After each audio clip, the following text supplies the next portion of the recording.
श्री नवनाथ भक्तिसार अध्याय 17 श्री गणेशाय नमः। जय जयाजी वैकुंठाधीशा अलक्ष अगोचरा आदि पुरुषा पूर्ण ब्रह्म निष्कलंक निर्दोषा सनातना आदि मूर्ते ऐसा स्वामी पंढरी आदिशा बैसुनी मालूचे कवित्व पृष्टीस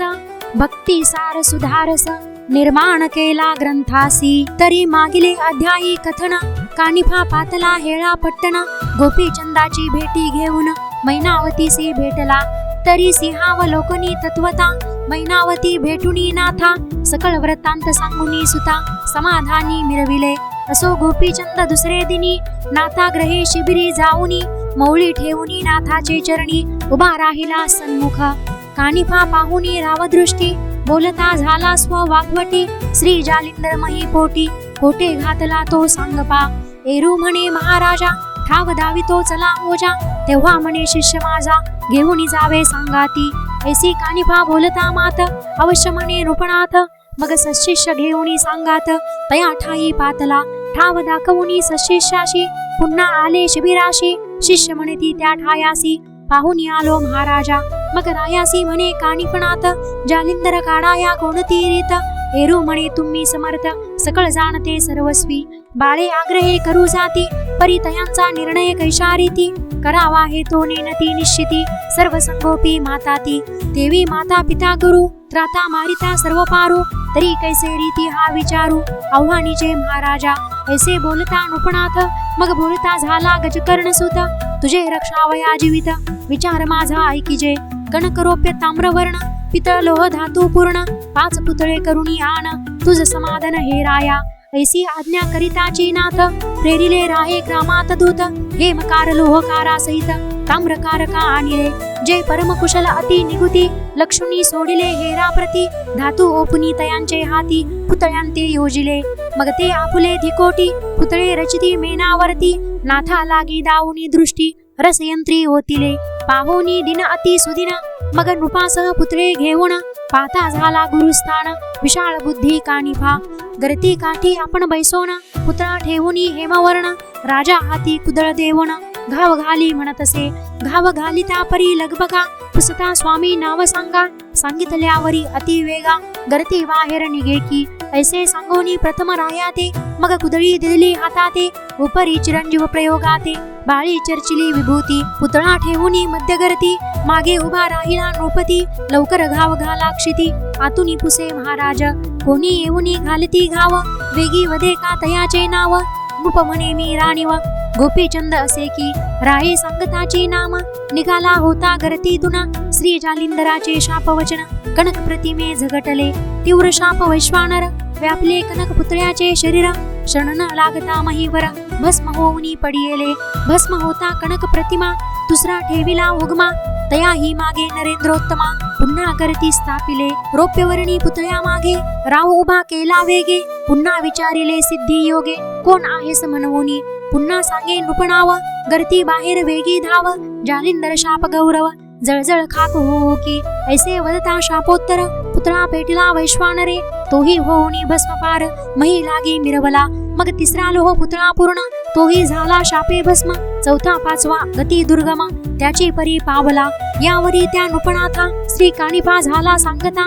माते वदोनी नाम सर्वथा नाथा प्रती सांगावे अवश्य म्हणूनी गौडपाळ लवकर भेदी अति सबळ तो नाद ऐकुनी तपी केवळ विचार करीत मानसी माझा क्रोध वडवानळ जाळुनी टाकील ब्रह्मांड समग्र तेथे वाचला त्रिलोचन कुमार हे आश्चर्य वाटते कृतांताचे दाडे अंत सापडल्या सुटोनी जात शिव वैश्वानरे न मृत्य हे आश्चर्य वाटतसे महातक्षकाने दंश करुण वाचवू शके कोणी प्राण केवी वाचला नृपनंदन हे आश्चर्य वाटते परम संकट पाहोनी प्राण उदित घेत हिरकणी तो वाचोनी मिरवेजनी हे आश्चर्य वाटतसे उरक खगेंद्रा हाती लागता परीन मरे भक्षण करिता तेवी झाले नृपनाथा हेची आश्चर्य वाटते की मुशक सापडल्या मार्जार मुखात त्याते कदा न ये मृत्य तेवी वांचला हा नृपनाथ हेची आश्चर्य वाटते सहज उभा पर्वता निकटी कडा तुटोनी पडला माथी त्यात वाचला ऐसे म्हणती हेची आश्चर्य वाटतसे ऐसे विचार मनात करिता झाला जालिंदरनाथ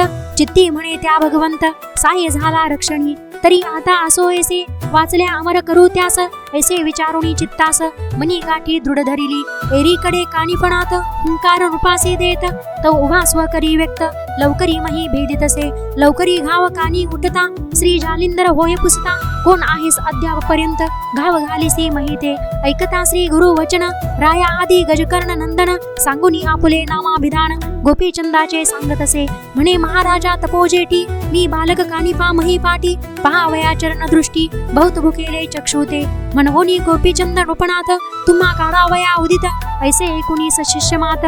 म्हणे अद्यापि नको वाचला तरी आता चिरंजीव असो अर्क अवधी ठेव अमर कांती सदैव भाव जगा माझी मिरवो का ऐसे वधुनी जालिंदरनाथ निज चक्षुने पहावया सुत बोलता झाला अति तळमळत म्हणे महिते विदारी ऐसी आज्ञा होताची तेथे मग काढीते झाले वरील लिदेते तव ते मृत्तिका दशवर्षांत मही व्यक्त झालीसे मग कामाटी लावणी नृपती उकरिता झाला महिती वरील प्रहार वज्राप्रती जावोनिया भेदलासे मग तो नाद ऐकुनी नाथ म्हणे आता बसा स्वस्थ मग जल्पोनी शक्रास्त्र वज्रास्त्राते काढिले मग नाथ आणि गजकर्ण नंदन पाहते झाले उभय वदन मग चित्ती मोहाचे अपार जीवन चक्षुद्वारे लोटले मग करते बाहेर येऊनी नाथ प्रेमी आलिंगला सुत म्हणे बा प्रसंगे होतासी येत मनवोनी नृपणात वाचला परी करते बाहेर येताची नाथ चरणी लोटला नृपणात मग त्याते कवळोनी धरित मौळी हात ठेवितसे म्हणे बाळा प्रळयाग्नी त्यात निघालासे वाचुनी आता जोवरी शशीतरणी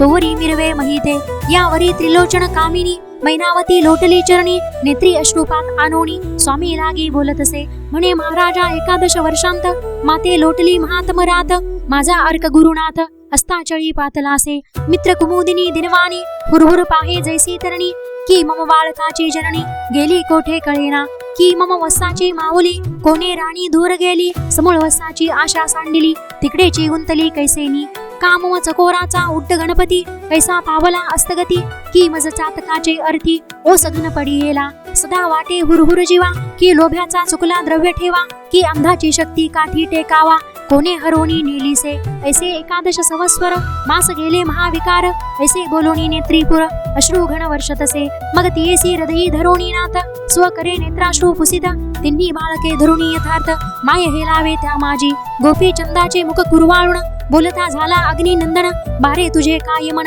इच्छित असे मज सांग राजवैभवा भोगावे की आत्मी समयोग्य ते मिरवावे कोणते तुझे मनी भावे तैसा योग घडेलवा अश्वासत श्वासत दोन पद राज्य वैराग्य मार्ग भेद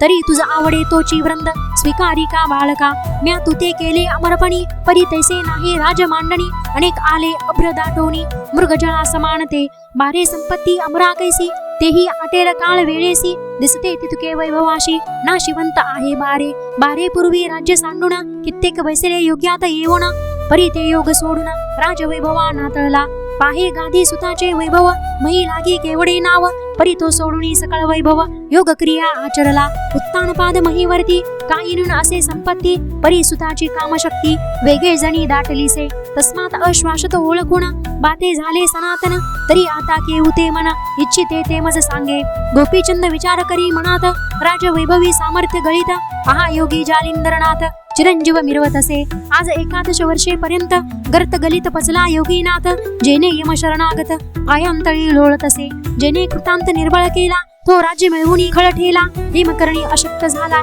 परिसलोहा कारणी सुरभी त्रैलोक्य कामना पूर्ण करीला शुद्धार्थ वचना ती स्वपोटा राणो राणा शोधिल काय तृणाते ब्रह्मांडावरी जयाची सत्ता तो कोणी अर्थी दरिद्रता भोगील काय ऐसी वार्ता श्लाघ्य दिसेना बोलाया तरी ते वैराग्य भाग्य सदना साध्य करावे काये मने ऐसा पश्चाताप दारुण चित्ता माझी डवरला मग म्हणे गुरु महाराज इंधनी अग्नी होता सज्ज तेवी विधानची तैसे विराजे पावका स्पर्श झालिया तरी आता सरते पुरते आपल्या समान करामाते आळी भृंग न्याय मते करुणी मिरवे महिसी ऐकोनी दृढोत्तर वचन श्री गुरु स्व कराते उचलोन पृष्टी थापटी वाचे वचन गाजी गाजी म्हणतसे मग वरदहस्त स्पर्शोनी मोळी सकळ देहाते कृपे न्याहाळी करणी गोपुणी मंत्रावळी स्वनात मार्गी मिरवला ऐसे होता अंगलिप्त मग दिसून आले अश्वासत काया माया दृश्य पदार्थ विनय चित्ती मिरवले मग वटतरुंचे दुग्ध काढून जटावळी राजनंदन विसट कौपिन परिधानुन करणी मुद्रा परिधानी शैली कंथा परिधानुनी शिंगीनाद गाजवी भुवनी कुबडी फावडी कवळुनी पाणी नाथपणी मिरविला भस्म जोळी कवळुणी कक्षेत आणि द्वितीय झोळी भिक्षार्थ हाती कवळुणी नाथनाथ जगा माझी मिरवला परिहा वृत्तांत सकळ गावात अंतपुरादिकी झाला श्रुत होताची अपरिमित शोक सिंधू चंबळला एकची झाला हाहाकार रुदन करिता लोटला पुर स्त्रिया धरणीसी टाकिती शरीर मुखी मृत्तिका घालिती मैनावतीशी शिव्या देत म्हणती हिनेची केला सर्वस्वी घात आहा नृपणात मही कोठे पहावा आठवणी रायाचे विशाळ गुण भूमीवरी लोळती रुदन करुण मृचागत होऊनी प्राण सोडू पाहती रुदनांत आहा हे राज्य वैभव कैसी आली विवशी माव आहा सुखाचा सकळ अर्णव वडवानळी प्राशिला आहा रायाचे बोलणे कैसे कधी दुखविले नाही मानस आमुचे वाटेल जे इच्छेस राव पूर्वी आवडीने एक मने सांगू काय राये वेष्टले चित्त मोहे म्लान वदन पाहोनी राय हृदयी कवळी मोहाने म्हणे बाई मुखाते कुरवाळून परम प्रीतीने घेत चुंबन अति स्नेहाने अर्थ पुरवण मनोरथ पूर्वी माझे गे ऐसे म्हणून आरंभळत एक सरा शब्द करीता एक म्हणे ओ बाई मात काही परी सांगू रायाची अगे वसा लागी जैशी काय क्षणिक विसंभू कदा न पावे तेवी क्षण क्षणा येऊनी राय वदन पाहे माझे गे एक म्हणे अर्थपोटी किती सांगू राजदृष्टी वांकुडा केश कबरी थाटी पडता सावरी हस्ताने अगे कुंकुम रेषा वाकडी होत ती सावरी नृपणात माये हुनी अधिक आतिथ्य माझे करीत होता गे ऐसे म्हणून धरणी अंग धडाडुनी टाकिती सुभाग्य म्हणती विधात्या बरवा भांग निज भाळी रेखिला की मस्तक धरणी वरी आपटिती धडा धडा हस्ते हृदय पीटिती मही गडबडुनी पुन्हा उठती पुन्हा सांडिती शरीराते म्हणती राया तुझविना आता कोण करील संगोपन आता आमुचे सकळ प्राण परत्र देशांत जातील हो ऐसे म्हणून आरंभळती अट्टाहासे हृदय पीटिती मृत्तिका घेऊनी मुखी घालिती केश तोडिती तटा म्हणती आहा राया तीन वेळ शय्येहुनी उठुनी पाजिशी जळ ऐसा कनवाळू असुनी निर्मळ सोडुनी कैसा जासी रे आहा राया शयनी निजता उदर चापसी आपुल्या हाता रिक्त लागदा उठोनी तत्वता भोजन घालित होतासी ऐसा कनवाळू तू मनी आता कैसा जासी सोडुनी ऐसे म्हणून शरीर धरणी धडाडुनी टाकिले म्हणे रायाचे स्वरूप पाहताची पुरतसे कंदर्प तरी त्या स्वरूपाचा झाला लोप तोटे पाहू महाराजा एक म्हणे नोहे भरता प्रत्यक्ष होती आमुची माता कैसा सांडुनी जात आता निडळवाणी पाडसा एक म्हणे माझी हरिणी कैसी पाडसा जात सोडुनी एक म्हणे माझी कुर्मिणी कृपा दृष्टी अवगतली एक म्हणे मज मीनाचे बळ कैसे आतले अब्दीचे जळ दुःखारकाची झळाळ सहा विना ओ माये एक म्हणे माऊली माझी स्नेहाचा पान्ना पाजी वियोगकारिणी चुकर आजी कैसी झाली दैवाने एक म्हणे आमुची पक्षिणी अंडजा समान पाळिले धरणी आता चंचू स्नेहे करुणी कोण ओपिल ग्रासाते एक म्हणे मज चातका कारण भरता नोहे गे अंबुदस्थान परम स्नेहाचे पाजिता जीवन आजी ओस कैसा झाला गे ऐसे म्हणून आरंभळती एकमेकीचे गळा पडती रडती पडती पुन्हा उठती आरंभळती आक्रोशे ऐसा आकांत अंतपुरात एरीकडे जालिंदरनाथ राया गोपीचंदा सांगत तपा लागी जाई का परी राया एकमात सुरोतपणाचा पाहो हेत तुझ्या स्त्रिया 18 भिक्षा मागे तयांपासी अलक्ष आदेश निरंजन ऐसा सवाल मुखे वदन अंतपुरात संचार करुण भिक्षा मागे बाळका तू शिंगीनाद वाजवुनी हाती भिक्षा दे माई वदोनी मुक्ती ऐशा परी भेटुनी होती तपा लागी जाई का मग अवश्य म्हणून नृपणात संचार करी अंतपुरात अलक्ष निरंजन मुखे वदत माई भिक्षा दे म्हणत असे ते पाहुणी त्या युवती महाशोकाब्दीत उडी घालिती एकची कोल्हाळ झाला क्षिती नाद ब्रह्मांडी आदळत असे एक हाते तोडीती केशांते एक मृत्तिका घालिती मुखांत एक मनी दाही दिशा ओस दिसत दाही विभाग झाल्याने एक धुळीत लोळती एक उठुनी पुन्हा पडती एक हृदय पिटवणी हसती आदळीती मस्तके एक पाहुणी रायाचे स्वरूप म्हणती आहा कैसा भूप सवितारूपी झाला दीप खद्योतपणी दिसत असे आहा राव वैभव अर्णव कैसा दिसतो दीनभाव की मेरू मांदार सोडूनी सर्व मशक दृष्टी ठसावला आहा राय हस्ते करुण अपारे हचका वाटी धन आता कक्षेत झोळी घालून मागे कन घरो घरी ऐसे म्हणून आरंभळती धरणीवरी अंग टाकिती पुन्हा उठोनी अवलोकिती म्हणती आहा काय झाले असो नुपतो अंतपुरांगणी आदेश निरंजन वदेवाणी मुख्य नायिका लोमावती राणी रायापासी पातली मुखचंद्र गळे बोलुनी नैनी अश्रू अपार जीवनी राया लागी पाळा घालुनी वेष्टुनिया बोलती त्या तिचे मागे चंपिका कारंती उठोनी येतात मागे समजती राजस्त्रिया अट्टहास करती धाव घेती मागे लकबगा म्हणती राया असो कैसे घडुनी आले ईश्वर सत्तेसे परी येथेची राहुनी पूर्ण योगास संपादिजे महाराजा आम्हा दरिद्रियांचे स्वरूप पांदुसा लोपवू नका सहसा महिसा आम्ही तुम्हा विण दिसतो ओस प्राणाविन शरीर जैसे हे राया आम्ही स्त्रिया कोटी परम अंध मही पाटी तरी आमची सबळ काठी टेका हरू नकाजी तरी येथेची योग आचरावा आम्ही ना छळू विषय भावा परी तव स्वरूपा चाची ठेवा पाहुनी तो शांत करू की जैसे जीर्ण कडतर परी म्हणाया वैभवी थोर क्षत्र तेवी तव आश्रयी सर्व पवित्र वैभव मंडन आम्हासी तरी मानेल तेथे पर्ण कुटिका बांधुनी देऊ जडित हाटका आम्ही 12-16 शतवायका सेवा करू आदराने सुवर्णे शिंगी देऊ मडवून आणि रत्नबिकी शैल्य परिधानुन कणकचिरी कंथा घालून सुख संपन्न भोगावे मुक्त रत्ने हिरे माणिक संगीत करुणी हाटकी देख त्याते भूषण मुद्रा अलौकिक सुख संपन्न भोगावे कणकचिर तेज विपुल शेले शाली शाला दुशाल स्वीकारा सांडुनी मृग छाल हे सुख संपन्न भोगावे लोड तिवासे मंचक सुगम गादी तोषक अति गुल्म तरी भस्म सन्निधी करुण हे सुख संपन्न भोगावे भिक्षा तुकडे सूक्ष्म कठीण त्यजुनी सेवी षड्रसान्न घृत दुग्ध दधी सेवी पक्वान्न हे सुख संपन्न भोगावे एकट सेवी त्यजी कारण दास दासी सेवक जन सेवा करीत षोडशोपचारान हे सुख संपन्न भोगावे सुवा चंदन अर्गजा सुवास मार्जन करू तव देहास तरी धिक्कारुणी तृणासनास हे सुख संपन्न भोगावे हत्ती घोडे शिबिका सदन टाकुनी कराल तीर्थाटन परी चालालाय ते दुःख त्यजुन हे सुख संपन्न भोगावे महाल चौकट संगीत रंगीत ते सांडुनी विपिनी पडाल दुःखित तरी ते त्यजुनी रहा येत हे सुख संपन्न भोगावे छत्र सामरे प्रजा अंकित त्यजुनी फिराल अरण्यात एकटपणी त्यजुनी रहा येत हे सुख संपन्न भोगावे मृगाक्षी खंजीर पद्मनयनी पदचुरती कोमल पाणी तरी तृणांकुर शयन त्यजुनी हे सुख संपन्न भोगावे चंद्राननी गजगामिनी बोलती संवाद रसाळवाणी तरी यांचा त्याग करुणी हे सुख संपन्न भोगावे ऐशा स्त्रिया संवादती परी कोप चढला रायाच्या चित्ती दूर होलंडी म्हणून उक्ती धिक्कारित तयांते परी त्या मोहे वेष्टुनी बोलत राया एकटे पडावे अरण्यात तुम्हा सवे वातचित कोण करेल महाराजा एरी म्हणे अरण्यपोटी सिंगी सारंगी करील गोष्टी स्त्रिया म्हणती आसन दृष्टी वसन कैचे होते थे राव म्हणे मही आसन अंबरासारखे असे ओढवण स्त्रिया म्हणती शैनी कोण निसेल तुमच्या सांगाती एरी म्हणे कुबडी फावडी शयन करतील दोन्ही थडी स्त्रिया म्हणती शैत्य हुडहुडी कोण निवारी सांगावे एरी म्हणे अचळ धुनी पेटवा घेईल पंचाग्नी ते सबळ शीत निवारणी होतील योग साधावया स्त्रिया म्हणती अलौकिक तेथे कोठी परिचारिक लोक राजासनी पदार्थ कौतुक देत होते अनुनिया एरी म्हणे व्याघ्रांबर आसन विराजू वज्रापर मग धाव घेती नारी नर कौतुक पदार्थ मिरवावया स्त्रिया म्हणती मोह व्यक्त कोणती असती मायावंत माय बाप भगिनी सुत अरण्यात कैचीही एरी म्हणे विश्वरूपा घरघर आई घरघर बाप इष्टमित्र भगिनी गोतरूप शिष्य साधक मिरवती स्त्रिया म्हणती षड्रस साधी अन्न विपिनी मिळतील कोठून एरी म्हणी जी फळे सुगम षड्रस साधी असती ती स्त्रिया म्हणती वेंचाया साधन विपिनी मिळेल जी कोठून एरी म्हणे ब्रह्मरूपाणी घेऊ देऊ व्यवहारासी स्त्रिया म्हणती फाटल्या कौपिन पुन्हा मिळेल ती कोठून एरू म्हणे इंद्रिय दमन विषयी कासोटी घालू की स्त्रिया म्हणती फाटल्या कंथा ते कोठुनी मिळेल जी समर्था एरू म्हणे योग आचरता दिव्य कंथा होईल स्त्रिया म्हणती सिंगी सारंगी फुटुनी गेली या प्रसंगी मग गोष्टी करावयासी तरंगी कोण आहे तुम्हा पाशी एरी म्हणे सगुण निर्गुण शिंगी सारंगी असती दोन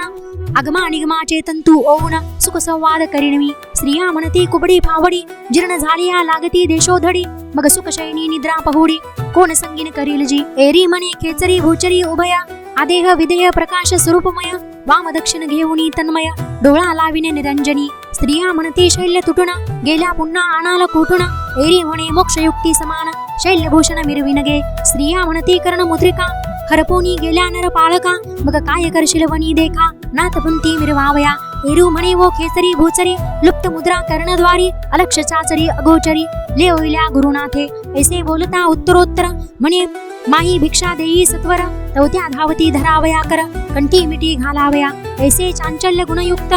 दृष्टी पाहुण्या नुपणात कुबडी फावडी उगारीत दूर होई लंडी म्हणतसे ते गुप्त पाहुणी मैनावती सिद्धार्थ अन्न घेऊनी हाती शीघ्र येऊनी पुत्राप्रती म्हणे भिक्षा घे नाथा मग भिक्षा घेऊनी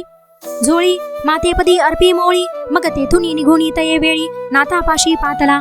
मग जो झाला स्त्रियांत व्यवहार तो सकळ सांगितला वागुत्तर मैनावती येऊनी तत्पर तिही वदे व्रतांतासी असो उभयंतांचा व्रतांत ऐकून मान तुकावी अग्नी नंदन मग 3 रात्री रायासी ठेवून बहुता अर्थी उपदेशिला मग लोमावतीचा उदर व्यक्त गोपीचंदाचा होता सुत मुक्त चंदनामध्याचे राजासनी वाहिला स्वये जालिंदरे कौतुका राजपटी केला अभिषेका मंत्री प्रजासेवक लोक तया हाती ओपिले राया गोपीचंदा सांगे वचन बारे बाहे बद्रिकाश्रम बद्री केदारा लागी निमुण तपा लागी तू बैसे का लोह कंटकी चरणांगुष्ट देहुनी तपाचे दावी कष्ट 12 वर्षे नेम स्पष्ट एकाग्री रक्षावा ऐसे सांगुनी तयाते मग प्रजा लोकादी समजते निघाले रायासी गोळवायाते काणिपा सुद्धा जालिंदर तरी प्रजेचे लोक शोक करती राया गोपीचंदाचे गुण आठविती